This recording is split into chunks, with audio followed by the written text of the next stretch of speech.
must be given permission by the party before you go to see the president. What you see, these people must be seen for what they are, traitors.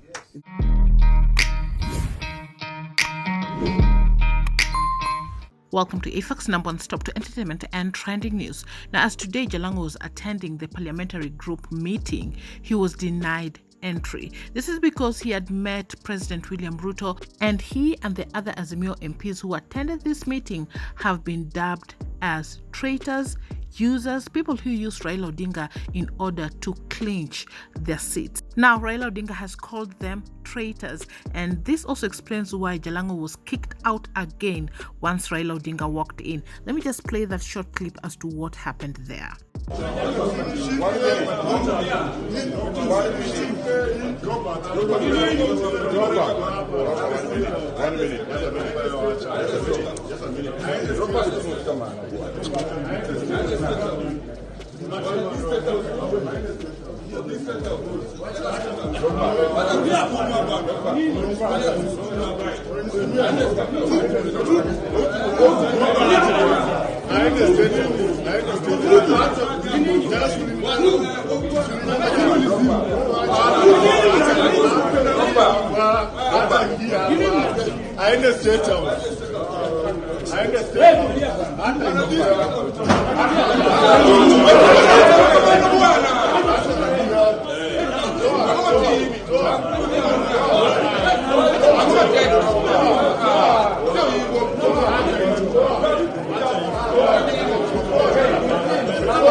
And so, as you can see, eventually Jalango managed to get in, and even during this scuffle you can see Babu Winos trying to step in as well, but that stepping in to attend the meeting was short-lived, because the moment Raila Odinga stepped in, Jalango was asked to get out by his security team. Let's just listen to Jalango in his own words. I came here because I'm a member of ODM, a member of Azimio, and when we walked in, the boys who blocked me and said I will not come in. And after that, I was allowed in. When Baba walked in, one of his close security asked me to walk out. That's what happened. I walked out. And so, as you can see, he was asked to walk out. And now the reason why this happened is because he is a traitor, and that is according to Raila Odinga. Let's listen to what he said at the meeting. If you want to go and see Mr. President as a person of in State House, go. But if you want to go and talk about issues that affect the party, then you must be given permission by the party before you go to see the president. What you see, these people must be seen for what they are, traitors in the course of a revolution. We see a new dangerous phenomenon developing, that members of parliament are approaching the executive supposedly for development in their constituencies. Under our current constitutional dispensation, the resources are being actually allocated by Parliament. Parliament is the one that the executive comes with a budget proposal to Parliament. Parliament looks at those budget proposals and then agrees on how to allocate resources. So the days when members of Parliament used to go and see Mtukufu Rais Nyayo, ati ulituahidia sisi utaleta mradi ya maji hapa, utajenga local housing hii hapa, barabara hii itatengenezwa, kwenda piga magoti chini kwa rais alete maendeleo, imekwisha. That era is gone. You don't need. Now, you have heard it from the party leader himself, Raila Odinga, that these are traitors. And what he's referencing is what Jalango had put out, that why he had gone for that State House visit. And according to Jalango, that was just to bring development closer to the people and not about politics. And what Raila is putting out right now is that the era where you have to go to the president to beg for development is gone. Everything is distributed equally. So there was no need for this state visit.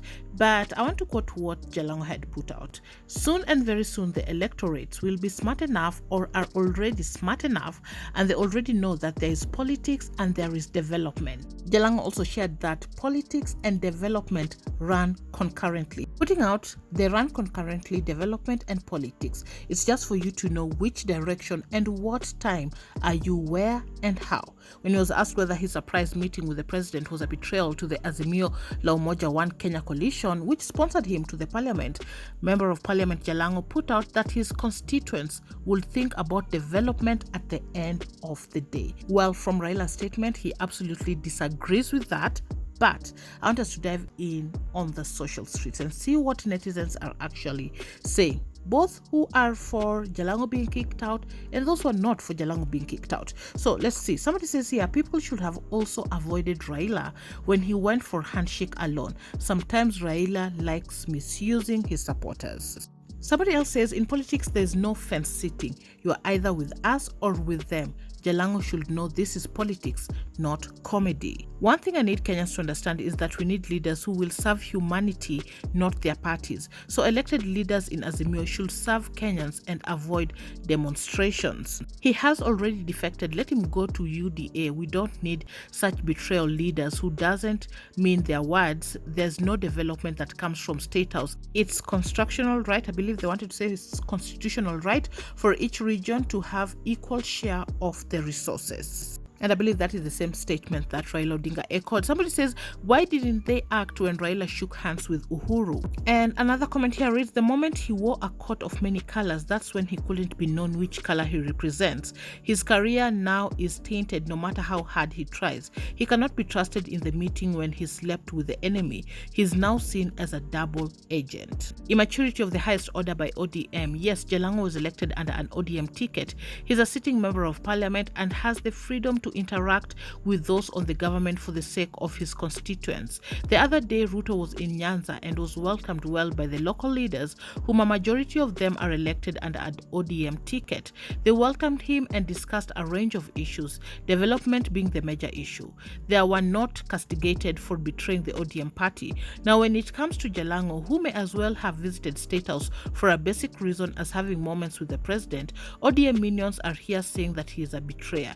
Is it ODM that is serving Langata constituents or Jalango, who is their MP? May ODM die. Trust me, ODM needs to grow politically. Meeting the president doesn't mean he's on the president's side. You are now being violent even to your own. Hii chama mtabaki peke yenyu. And so we've gotten to hear at least both sides of the divide and what people are saying right now on social media.